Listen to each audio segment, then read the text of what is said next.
예, 홈커밍 축제를 위해서 기도해 주십시오. 이제 한 주 남았는데 결과에 연연하는 게 아니라 늘 하나님께서는 근데 이 결과를 또 세워 주시더라고요. 그 결과보다는 과정에 우리 마음 속에 주님의 마음을 채우고 그 홈커밍 스피릿을 우리가 회복할 수 있는 그런 기간이 되었으면 좋겠습니다. 기도해 주시길 바랍니다. 사순절 34일째입니다.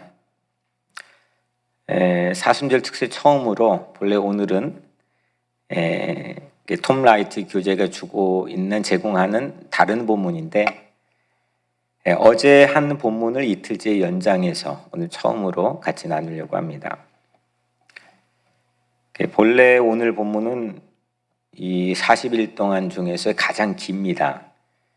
누가복음 22장 1절부터 23장 49절이니까 두 장에 걸쳐서 합해 보니까 총 120절이에요. 120절 읽다가 오늘 새벽 예배 시간 다 될 것 같아요. 어차피 불가능한 거. 그래서 오늘 하나님께서 그렇게 어제 이어서 나누어 말씀을 전하게 하신 것 아닐까 생각해 보고 섭리라 믿고 누가복음 21장 5절부터 19절까지 말씀 선포하려고 합니다. 어제는 5절부터 9절까지만 선포했고 오늘은 10절부터 19절까지 말씀을 선포할 예정입니다. 어제는 5절부터 9절 짧은 말씀인데 오늘 이 전체 읽은 말씀이 4가지 대지를 소개해 드렸죠. 어제는 첫 번째, 두 번째입니다. 첫 번째는 성전의 종말, 성전의 끝, 그래서 5절, 6절. 두 번째는 종말의 미혹, 종말의 미혹, 종말에 속이는 거죠. 말을 하면 종말이 우리에게 속이게 만드는 것. 7절, 8절, 9절 이렇게 함께 살펴봤습니다. 오늘은 세 번째 종말의 징조, 그래서 10절부터 13절까지. 네 번째 마지막으로 종말의 축복 14절부터 마지막 19절까지입니다. 먼저 이렇게 어제 말씀이 이어가는 거니까 어제 말씀을 잠깐만 리뷰를 해보면 먼저 성전의 뭐였죠? 종말, 성전의 종말. 제가 어제는 자세하게 설명을 해드렸는데 이스라엘 역사상 아마 전무후무한 지금까지도 전무후무한 최대 공사 중이었죠. 최대 리모델링 중이었던 제3 예루살렘의 성전, 다른 말로 헤롯 성전, 예수님 시대의 예루살렘의 성전입니다. 그 성전을 사람들이 보면서 야 이거 너무 아름답다, 수려하다 이렇게 감탄하고 있을 때 예수님께서는 돌 위에 돌 하나 남기지 않고 이거 다 파괴된다라고 성전의 파괴, 성전의 종말을 예수님께서 예고했죠. 사람들의 시선과 주님의 시선이 충돌을 일으켰죠. 사람들은 수려함을 바라보고 매혹적이고 매력적인 걸 바라보지만 예수님은 추악함, 무너뜨려야 되고 파괴해야 될 것들을 먼저 바라보셨죠.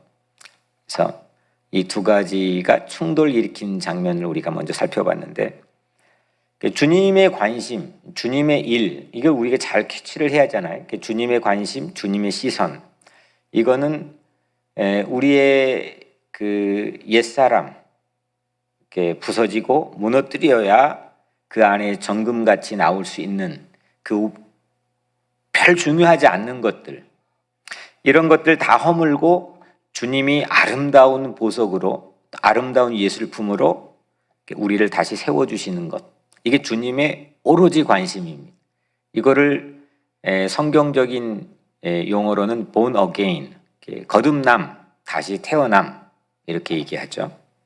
그래서 이 강대상을 예로 어제 말씀을 전했는데 여기 계신 분 다 들으셨으리라 생각하고 제가 리바이벌을 하지 않겠습니다.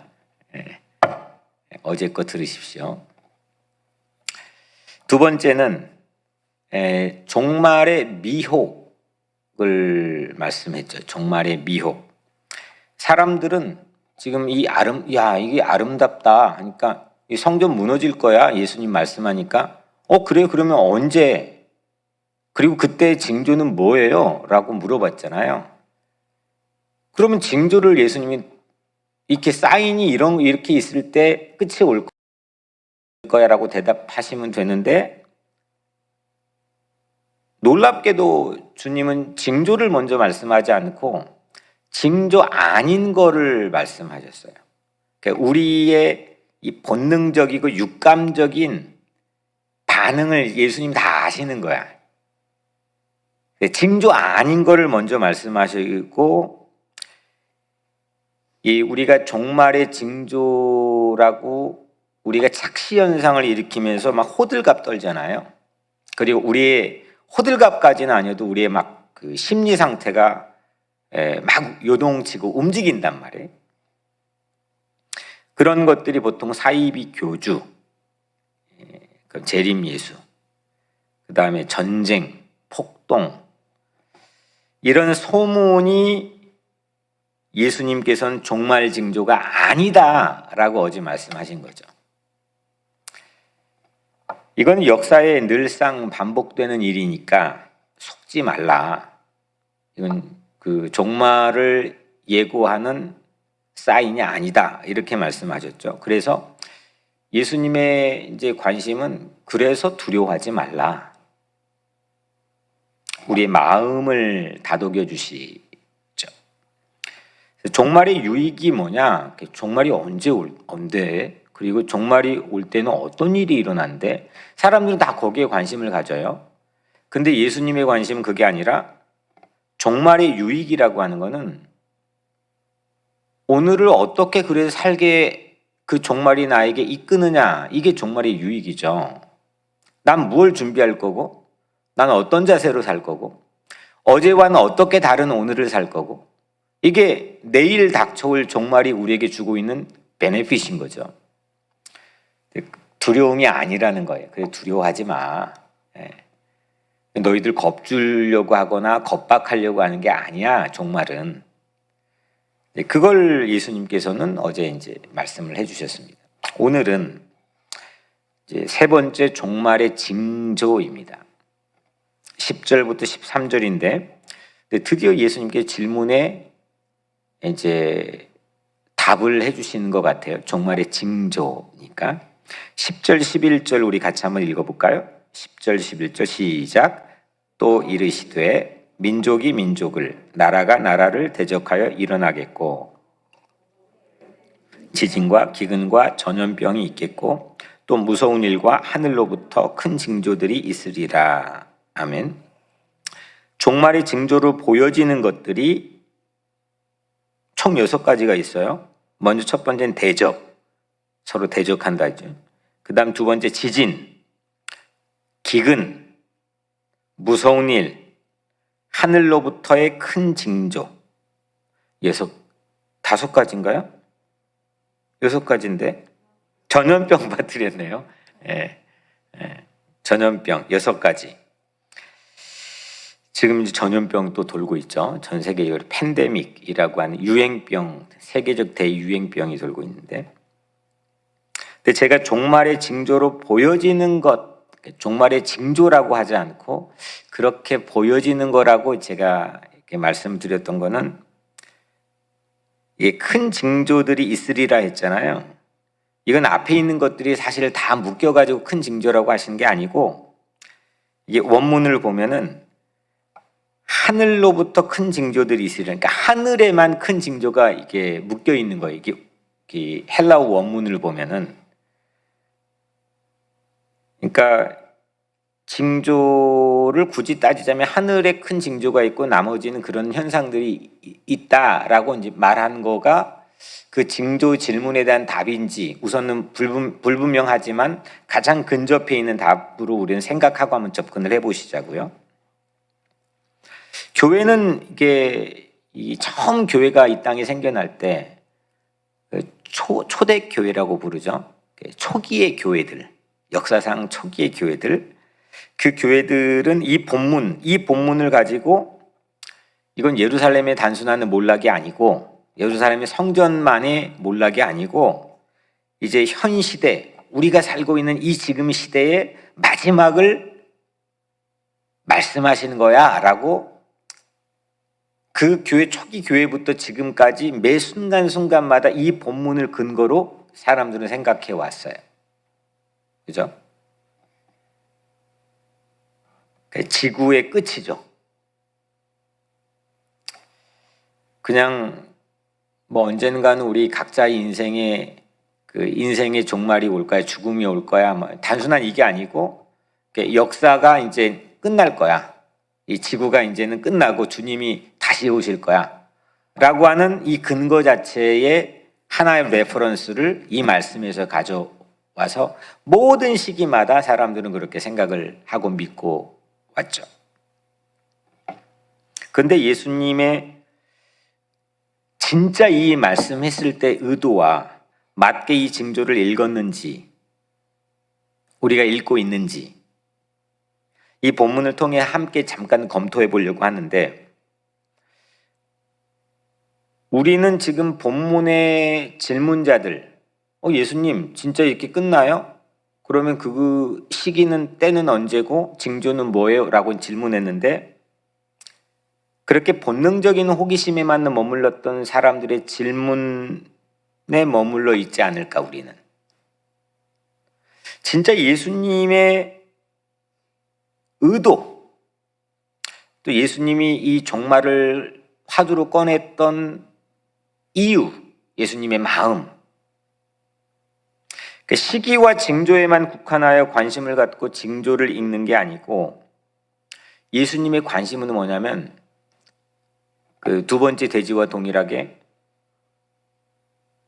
종말이 있다고 한다면 그러면 오늘 나는 어떻게 옷깃을 다시 새롭게 고쳐 여미고 오늘은 어떤 태도와 어떤 자세로 그러면 살아야 되느냐, 이걸 지금 예수님께서 우리에게 말씀하려고 하시는 거예요. 근데 그거를 읽지 못하고 자꾸 징조와 시기만 생각하면 그 예수님의 의도하고는 예수님의 시선과는 엇갈려 있게 되는 거죠. 엉뚱한 데 가서 헛다리 짚게 되는 거죠. 예수님 그거 말하려고 하는 게 아니거든요. 그건 누구도 모른다고 그래요. 그 뭐죠? 누구도 모른다는 걸 뭐라고 하는데 까먹었다. 네. 보통 아줌마들이 많이 말하던데. 네. 아무도 몰라요. 네. 오직 아버지만 아신다 그랬단 말이에요. 저도 몰라요. 네. 알 수가 없어요. 알려고 할 필요도 없어요. 중요한 종말이 우리에게 주고 있는 예수님의 가장 큰 의도와 관심은 뭐냐면 오늘을 그러면 어떤 애티튜드로 어떤 삶에 대한 자세로 그러면 살 거냐 이거예요. 오늘 12절 13절에 그 종말 징조를 언급하신 예수님의 의도를 우리가 한번 생각해 봐야 되는데 한번 같이 읽어볼까요? 12절 13절 시작. 이 모든 일 전에 내 이름으로 말미암아 너에게 손을 대어 박해하며 회당과 옥에 넘겨주며 임금들과 집권자들 앞에 끌려가려니와 이 일이 도리어 너에게 증거가 되리라. 기가 막힌 말씀이 이 안에 있습니다. 봐봐요. 맨 처음에 뭐라고 써있죠? 이 모든 일 전에. 이 모든 일이 뭐예요? 6가지 징조잖아요. 그러니까 이건 6가지 일이 종말의 징조들이 일어나기 전에, 종말도 아니고 징조도 아니고 그 전에 너희가 당할 일들이 있는데 박해를 당한다는 거예요. 그러니까 예수님이 징조를 말씀하신 목적은 이 모든 일 전에, 그러니까 종말의 징조들이 일어나기 전의 상황을 언급하려고 하는 거예요.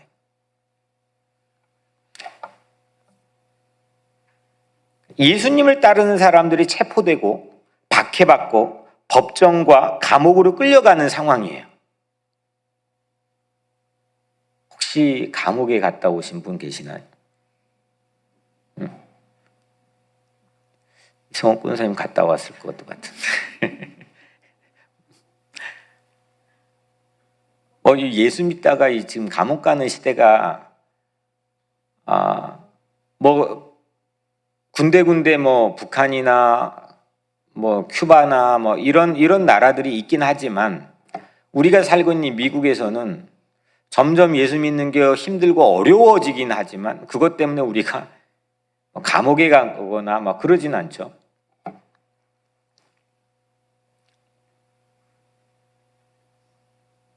세상이 살벌해져 가지고 그 말씀을 다시 보니까 임금들과 집권자들 앞에 끌려 나오고요.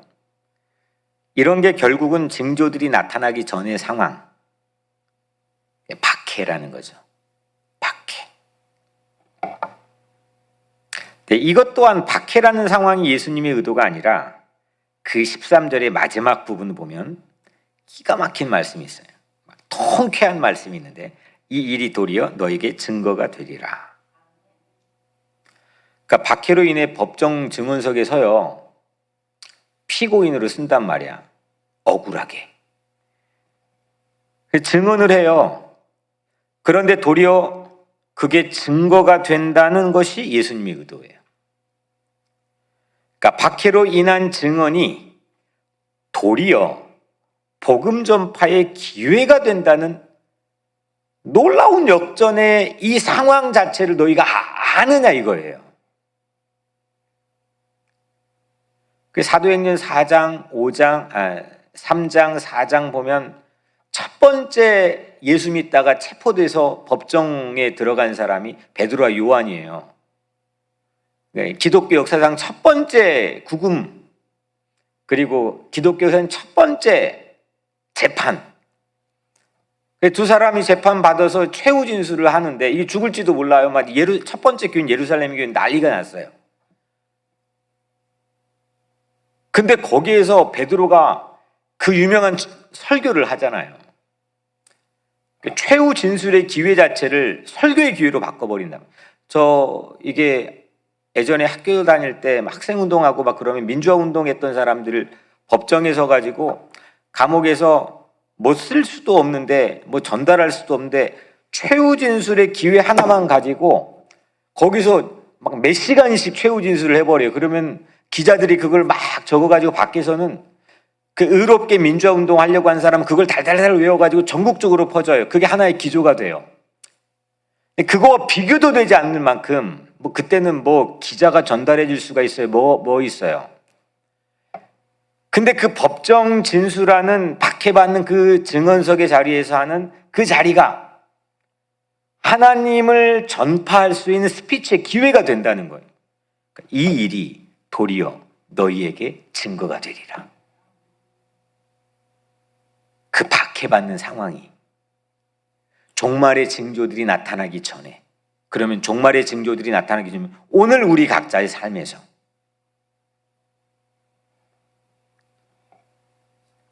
이거 믿으면 난리 나죠. 세상이 새롭게 보이는 거죠. 나에게 닥쳐오는 모든 상황들을 다르게 해석할 수 있는 거죠. 종말의 징조로 대개 사람들은 두려워하고 공포심을 갖게 돼서 잘못된 지도자들은 그거를 겁박하는 하나의 어떤 중요한 도구로 사용하기도 하고, 그래서 중세시대는 면죄부를 팔아가지고 일반 백성들을 혹세무민하고 협박해가지고 돈을 뜯어내서 이탈리아에 있는 최고의 베드로 성당을 건축하고, 그게 역사의 수없는 반복이었단 말이에요.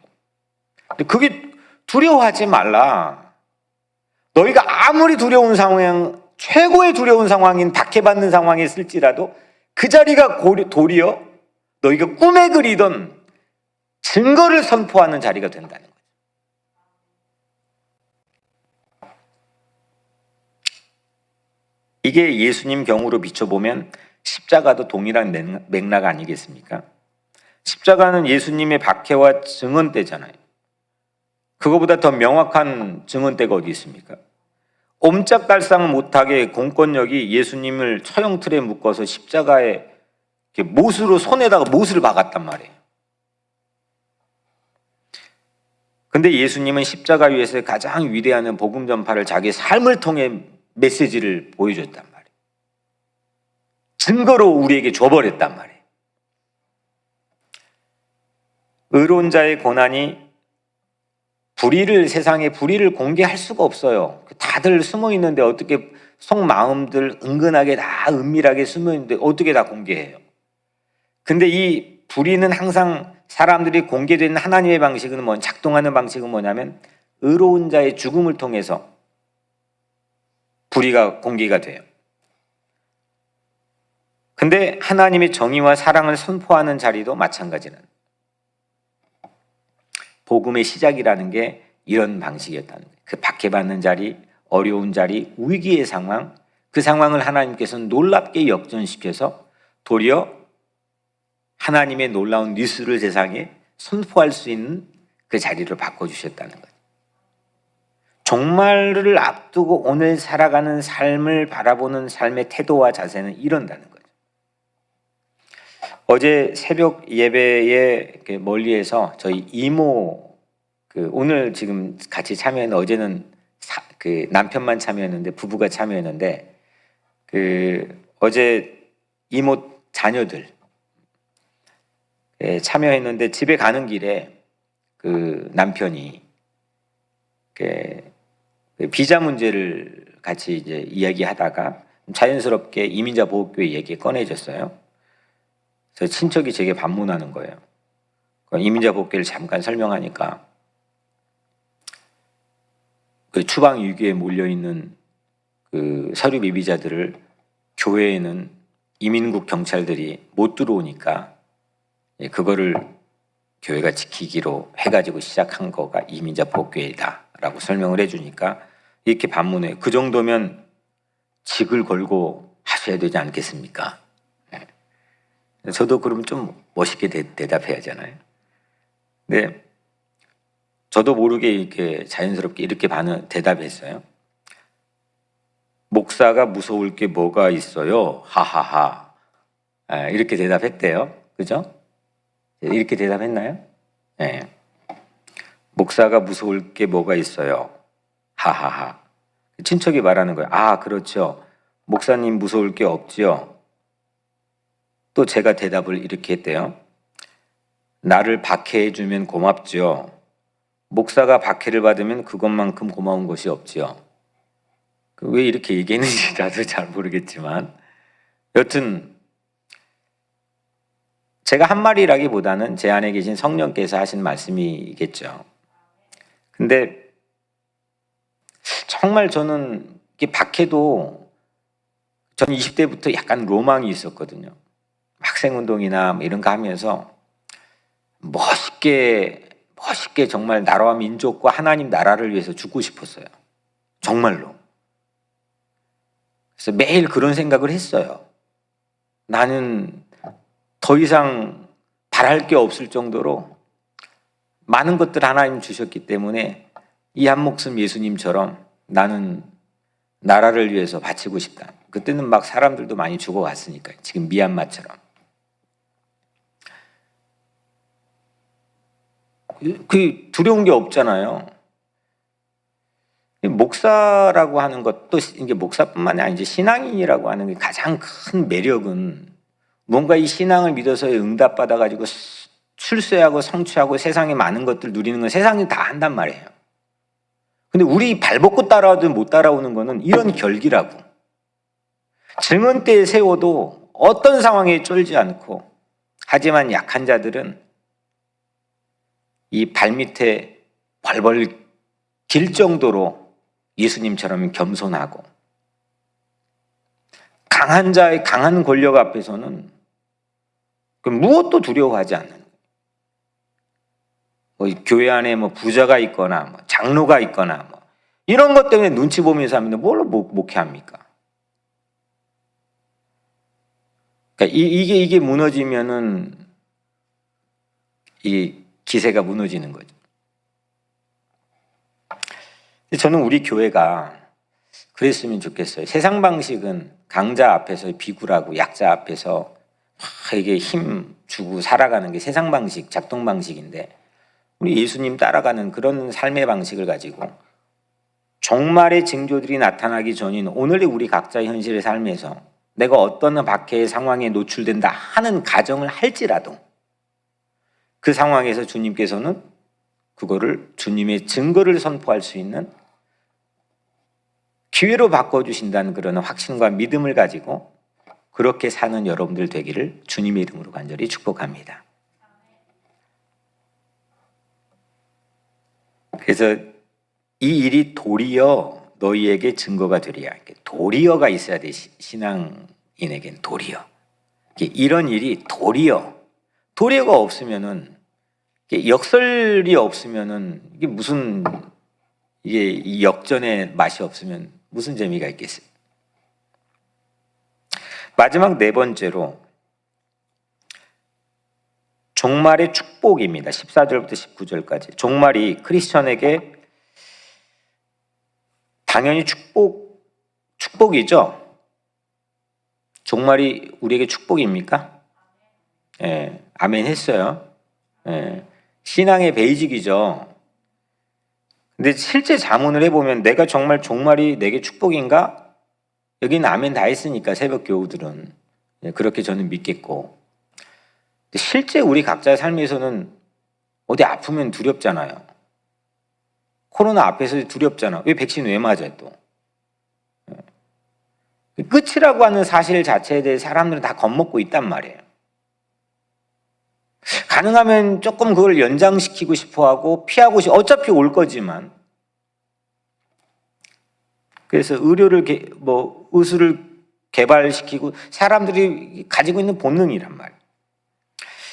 진짜 끝이 복이 될 수 있는 건가? 역사의 끝이건 인생의 끝이건 이 끝이 정말 복인가? 어떤 복인가? 여튼 그 종말은 우리에게 영생으로 이어진 하나의 관문이기 때문에 그 복이라고 하는 거를 믿어야 신앙인인데, 14절에 그러므로 너희는 변명할 것을 미리 궁리하지 않도록 명심하라. 이것도 지금 이어지는 그 종말 징조의 직전 박해 상황입니다. 그때 무슨 말 해야 할지 궁리하거나 걱정하지 않겠다고 지금 결심해야 된다는 거예요. 그러니까 미리 궁리하지 않도록 조심하라. 명심하라. 그러니까 미리 지금 그거 궁리하거나 그거 염려하지 말라. 그거 명심해라. 그거 각오해라. 결단해라는 겁니다. 그러니까 오늘 지금 여기서 첫 번째 종말의 축복이 나오는데 15절에 같이 한번 15절 읽겠습니다. 시작. 내가 너희의 모든 대적이 능히 대항하거나 변박할 수 없는 구변과 지혜를 너희에게 주리라. 종말이 우리에게 주는 오늘의 축복은 뭐냐면 우리를 고소하는, 우리를 기소하는 모든 잘못된 파워들을 다 합쳐도 이기지 못할 구변과 지혜를 우리에게 주신다는 거예요. 구변은 영어 성경의 word, 지혜는 wisdom. 그러니까 이 구변, 종말의 징조가 없다면 이건 발현되지 못할 거예요. 위기가 없다면 이건 나타날 수가 없는 거예요. 이런 상황이 초래되는 현실이 아니면 이건 나타나지. 코로나가 없다면 우리가 이게 지금 나타나지 못할 신앙적인 결기들이 있단 말이에요. 내가 내 자식이 아파보지 않으면 그 자식을 위해 철저하게 그걸 끌어안고 기도해보지, 그게 발현되지 못하는 거잖아요. 첫 번째 종말의 축복은 뭐냐? 구변과 지혜를 주신다는 거예요. 이건 말재주가 아니라 기쁜 소식을, 능력 있는 소식을 전할 수 있는 구변과 지혜예요. 이게 위기에서 주는 첫 번째 축복입니다. 두 번째 축복, 종말의 축복은 보호예요. 보호. 16절 18절 같이 읽겠습니다. 시작. 심지어 부모와 형제와 친척과 벗이 너희를 넘겨주어 너희 중에 몇을 죽이게 하겠고 또 너희가 내 이름으로 말미암아 모든 사람에게 미움을 받을 것이나 너희 머리털 하나도 상하지 아니하리라. 아멘. 여기 보면은 죽임을 당하는 사람도 있죠. 너희 중에 몇을 죽이게 하겠고. 근데 뒤에 부분 보면 너희 머리털 하나도 상하지 아니하리라. 이 논리가 좀 맞지 않지 않나요? 죽는 사람이 있는데 머리털 하나도 상하지 않겠다는 건 좀 이렇게 말의 어폐가 있는 건. 예수님이 그 모를 리도 없을 텐데. 메시지 성경을 제가 읽어보면 조금 이게 원문에 가깝게 여러분들에게 도움이 될 것 같아요. 읽어드릴게요. 이 똑같은 구절을 심지어 부모와 형제와 친척과 친구들마저 너희를 넘겨줄 것이다. 너희 가운데 일부는 죽임을 당할 것이다. 나 때문에 너희를 미워할 사람이 누구인지 아무도 모른다. 그렇더라도 너희 몸과 영혼의 사소한 모든 것까지 심지어 너희의 머리카락까지도 내가 보살핀다. 너희의 아무것도 잃지 않을 것이다. 그러니까 몸과 영혼에까지도 사소한 모든 것까지도 오죽하면 어느 정도면 머리카락까지도 책임지고 보살핀다는 거예요. 이게 종말의 징조의 직전의 박해 상황이 아니면 굳이 얘기할 필요가 없는, 그러니까 추방 위기라고 하는 게 없으면 굳이 피난처 교회, 이민자 보호교회 필요 없는 거잖아요. 박해 상황이 아니라면 굳이 머리털까지도 책임지고 보호할 그 보호가 필요 없는 거잖아요. 이보다 든든함이 더 어디 있겠습니까? 내 머리카락까지 책임진다는데. 이상울 군사님 늘 헤어스타일 멋있는데 머리카락까지 책임져 주는 사람이 있어요? 본인도 책임 못 지지만 누가 책임져요? 그 누가 관심을 가져요? 사소한 모든 것까지도 책임져 준다는 거예요. 완벽한 보호죠. 완벽한 안전이에요. 이게 종말이 우리에게 주고 있는 축복, 두 번째 축복이죠. 종말이 상정되지 않으면 이런 게 별 의미가 없는 거예요. 맨날 그냥 두려워하고 쫄고 그냥 그렇게 살다가 반복되다가 진짜 종말 맞이하지.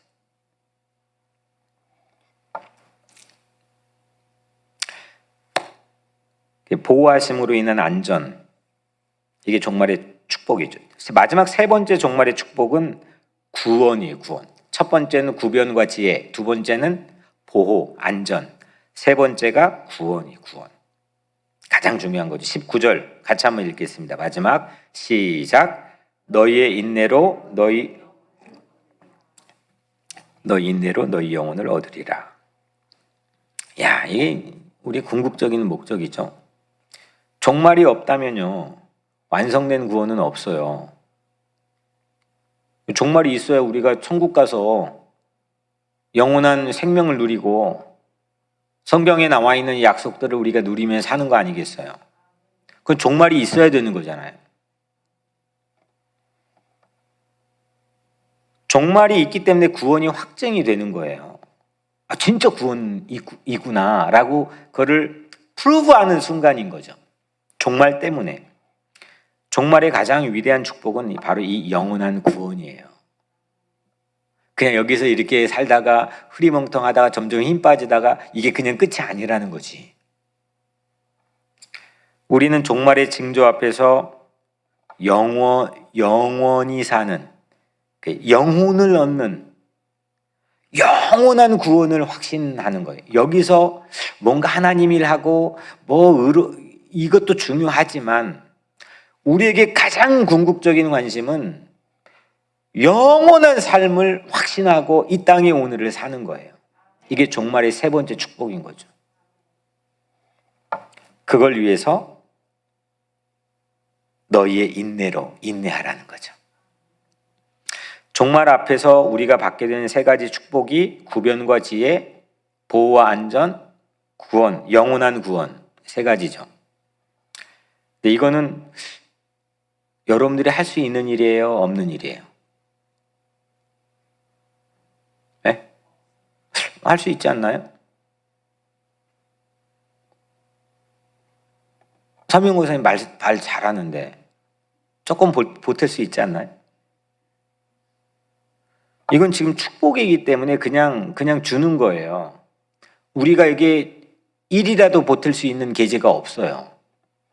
구변지혜, 보호, 안전, 영원한 구원은 우리 입장에서는 우리가 할 수 있을 것 같지만 이건 성경에서 나와 있는 종말에 대한 축복은 이건 하나님만이 할 수 있는 일이에요. 근데 이건 주님이 약속해 주신 축복이죠. 그래서 축복인 거죠. 우리가 할 일이 하나가 있어요. 뭐냐? 마지막 19절. 너희의 인내로 너희 영혼을 얻으리라. 뭐예요? 인내죠. 이건 우리가 하는 거예요. 견디는 거예요. 끝까지 견디는 거예요. 흔들리지 않고 견디는 거예요. 어디에서든 어떤 상황에는 믿는 거예요. 신뢰하는 거예요. 이것만이 우리가 할 일이에요. 서로 간의 경계를 넘어가면 안 돼요. 내가 이쪽 할 수 있는 것처럼 내 거를 또 직무 유기하고 이게 넘어가면 안 된다고. 내가 할 일과 주님이 할 일이. 종말의 징조, 이제 정리해 보면 종말의 징조 사람들이 물어봤어요. 끝난다 하니까 언제요? 징조가 뭐죠? 종말의 징조가 중요한 게 아니라는 거예요.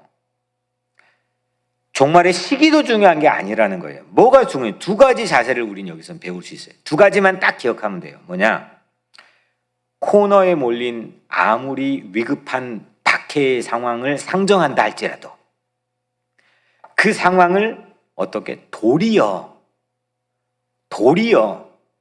증거의 기회, 복음 전파의 기회, 좋은 뉴스를 전할 수 있는 기회로 바꾸어 주시는 그 상황을 보는 내 삶의 애티튜드, 자세, 그걸 잃지 말라는 거죠.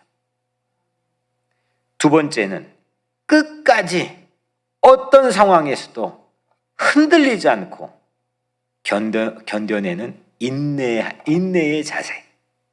이 두 가지를 종말로 인해서 우리가 잊지 말라는 겁니다. 종말의 징조가 중요한 게 아니고 우리 교회 성도들은 누가 막 저기 구원파에서 뭐 종말이 뭐 이렇게 오면 곧 온대 하면은 그래? 너 관심 가져 하면 돼요. 그건 주님도 별로 관심 갖지 말라고 했으니까. 또 막 내일 또 저기 플러싱에서 길 가다가 만나면 또 설교도 하시면 안 돼요. 네. 그거 관심 갖지 마시고 태도, 자세. 나는 어떤 상황에서도 역전시켜 주신 하나님 믿는다. 나는 어떤 상황에서 끝까지 견뎌내는 사람이 돼. 그런 자세를 가지고 산다. 이 두 가지를 가지고 오늘 기도하기를 주의 이름으로 축복합니다. 내일 거룩한 주일인데 주일 기도해 주시고 홈커밍 축제가 일주일 남았습니다. 다음 주도 봤지만 오늘까지 내일까지 이제 VIP를 최대한 수집을 하고 그 명단을 위해서 기도하고 다음 주 한 주간은 집중적으로 그 중에서 최대한 온라인이든 현장이든 나올 수 있도록 명단을 업데이트하는 그런 기간으로 삼으려고 합니다. 그래서 그렇게 여러분들 오늘 기도해 주시고 또 우리 교회 몸이 아픈 분들 위해서 또 코로나 상황에서 몸이 아프지 않도록 또 우리 자녀들 가정 또 모든 상황들을 위해서 제가 먼저 기도하고 각자 기도하겠습니다. 은혜로우신 아버지 하나님, 사순절 특별 새벽 기도를 보내고 있습니다. 각 가정에서 온라인을 통해 드리는 우리의 성도들, 또 어려운 상황에서도 주님 앞에 나와 현장에서 드리는 우리의 성도들 모두가 다 같이 주님 은혜 받게 도와주시고 저들이 이 시간부터 기도하는 저들의 기도를 응답하여 주시옵소서. 예수님 이름으로 간절히 기도드리옵나이다. 아멘.